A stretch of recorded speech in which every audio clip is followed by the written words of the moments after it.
next question, Shalom Aleichem to LevLeib. Thank you for the Shiur question. How does one actually bring impurities?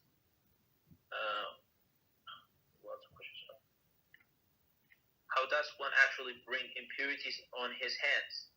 As in, what are some of the more common ways that someone would unconsciously make his hands impure?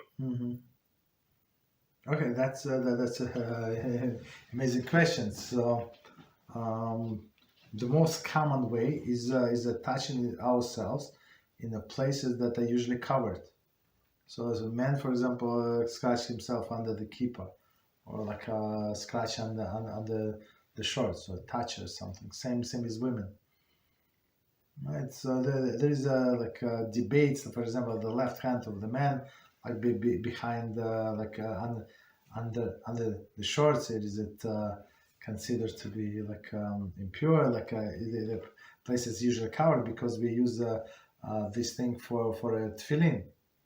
So and we touch the hand when we put the tefillin, so it's like an exception. But usually when you put yourself under the sleeve, so it would proper to go and wash our hands.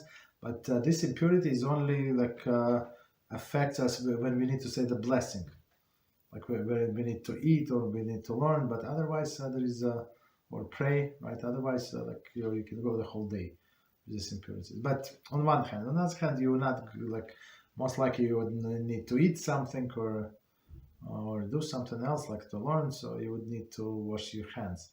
That's the most popular one.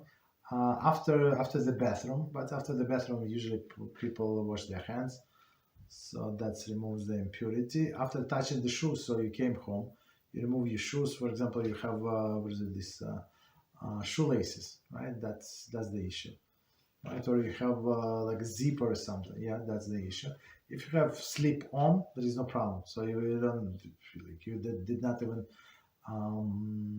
bend, right, to do something.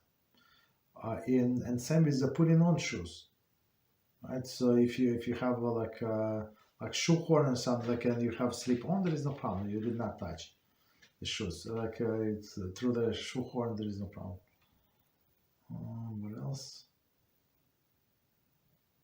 I guess that touching blood or somebody they pick it in their nose, or they pick it in their ears. Yeah, that's would be other cases. I mean, sages say. I mean, it's not applied to us very much. I think if you were killing the lice or something, because it was very common in olden days to have lice. Today we don't have lice, but. Okay, that's it. Thank you, Rabbi. You're welcome.